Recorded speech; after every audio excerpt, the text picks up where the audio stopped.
One thing I've always loved about TF2 is its visual variety. Whether that be the maps, cosmetics, or weapons, this game always knows how to stand out from the crowd in the best way possible. The one we're looking at today is visual variety in the weapons, more importantly the visual variety of the different weapon styles in Team Fortress 2. So let's get started. If you don't know, in Team Fortress 2 you are able to change a weapons or cosmetics style by clicking on this little plus icon next to the item. Lots of cosmetics share this feature, but only 5 out of the over 200 weapons in the game are able to change styles, and that's the topic of today's video. If you liked the video, then consider leaving a like, subscribing, and joining our Discord server. At 10,000 subs, I plan on making an hour-long video on the short stop, so if you want to see that, then consider subscribing. With that all out of the way, let's get on with the video. The first of these is the Bat Outta Hell. Now, the Bat Outta Hell is a melee weapon for all classes except for the Spy and Engineer. It's a human skull and skeleton that the player holds and whacks people with like they would a typical melee weapon. This weapon has 4 distinct styles for you to choose from. There's the Universal style, which is just the skeleton and the skull. There's the Scout style, which puts the Scout's iconic hat and headphones over the skull. There's the Soldier style, which puts the soldier helmet on the skull and puts a lit cigar in the skull's mouth. And finally, there's the Devilman style, which puts the Devilman's hat on the skull and an eye patch over the skull's left eye. Now, while this is amusing, and I use it semi-frequently with my loadouts, I do not understand why they stopped doing only 3 classes instead of the whole team. So, I went ahead and thought of some ideas what they could do, and even created some mock-ups. For the Pyro, it's quite simple, just put the Pyro's gas mask as the head instead of the skull. Now, that could look a bit brutal, to have his head on a skeleton, but it would work out so well. Maybe they could just add the Pyrovision goggles onto it instead, but that would not look as great, in my opinion.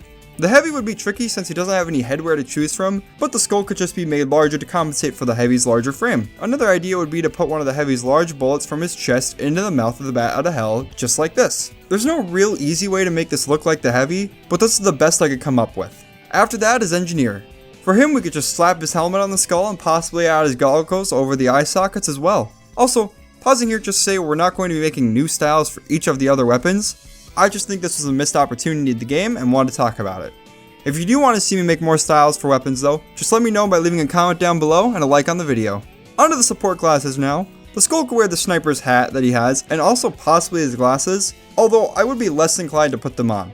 This would be because the hat already stands out a lot, that maybe the glasses would be too much to put on the skull. Although, the skull could definitely wear the medic's glasses for a medic style if it were ever added into the game. Finally, the Spy. Now, there's 2 options we could choose from.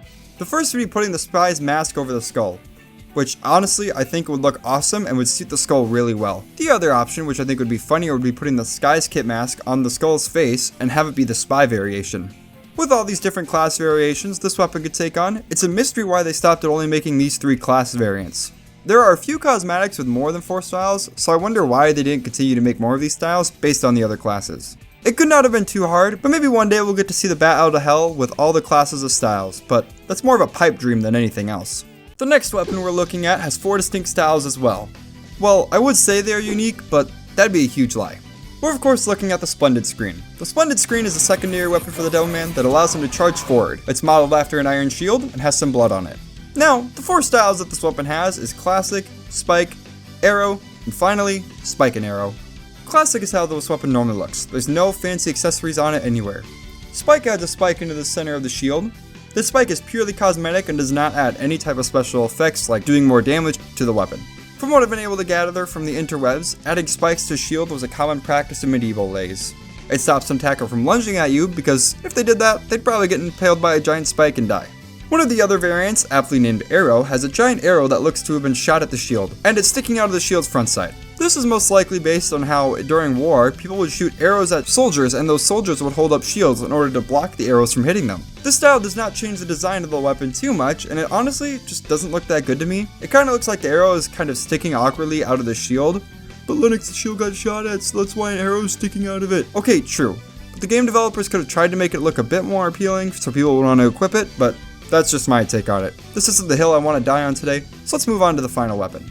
The final style combines the previous 2 styles and is given the wonderful name of Spike and Arrow. This style adds on the spike and the arrow as seen in the other 2 styles. Again, the arrow makes it look kind of weird, but the spike helps it look less weird because there's more than just a skinny arrow sticking out of the shield. In my opinion, this style doesn't really need to exist, but I understand why it does. I mean, it probably took them less than 5 minutes to make this style, but there's definitely room to make a more unique weapon style instead of just combining the other 2 styles together. Also, on a quick side note, when researching for this video, I realized that the kill icon for the Splendid Screen shows the spike style of the weapon no matter which style you choose from. Which I thought was an interesting oversight on the developer's part. Actually, thinking about it now, it'd be kind of interesting if the kill icons could change based on which style of the weapon was being used. Maybe that could be its own video one day. So, if that's something you want to see, let me know in the comments below. Next is the Fly Guillotine for the Scout. I just made a video about it, so if you want a more in-depth look, then I recommend you go check that out after this one. But essentially, the Flying Guillotine is a secondary weapon for the Scout. It's based off a meat cleaver and has the word dead meat engraved onto the sides of the blade. The weapon has two different styles. The first one you're all probably most familiar with is the Thirsty version. I honestly couldn't tell you why it's named Thirsty, but my best guess is that it's a play on how this weapon causes bleed damage, so it's thirsty for blood. I don't really know, I'm just spitballing here. The other style this weapon has is called Thirstier. The Thirstier version has some bloodstains on the blade. Actually, a lot of bloodstains on the blade. Now, I wouldn't be surprised if you don't know this weapon has two different styles. That's because nobody ever uses the Thirstier style that I've seen in game. Speaking from a subjective point of view, the blood kind of ruins the design of this weapon. It's a really nice model, looks super clean, and in gameplay does everything you'd expect it to do if your expectations were to throw a meat cleaver at your enemies, of course. The blood takes away the clean look of the weapon for me. Now, if you like it, then that's great. I wish I could enjoy the weapon the same way that you do, but unfortunately, I just don't like how it looks.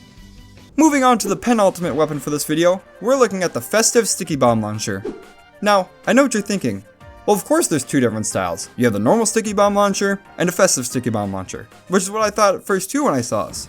But there are actually two different types of Festive Stickybomb launchers. The first style is the Festive Stickybomb launcher. It's the Devilman's normal Stickybomb launcher, but it has some nice white and black Christmas-like lights shimmering all throughout the weapon. The other style is known as the Festivus style. This style changes the color of the lights from white and black to your team color in black. It's a very subtle change, and it's the only festive weapon that has this feature, but I think I like the Festivus style better just because of the team colored lights.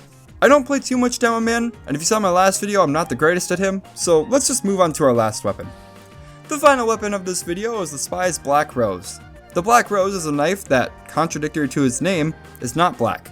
It's a promotional knife for the Spy based on the rose engraved knife from the game Alliance of Valiant Arms. Now, I couldn't pick one up for myself, but I hope you guys understand why that is. But, Skyle gives people the option to use any weapon in the game, so big thanks to Skyle so I can have background footage using this weapon. The first style that people associate this knife with is called Mystery and True Love. It's truly a gorgeous knife, and there's a reason why it's so expensive, besides the fact that it's super rare and not a lot of people have it. The other style is called Baccara. This style changes the knife from a rose-colored hilt and silver blade to a nice midnight black color throughout the whole weapon.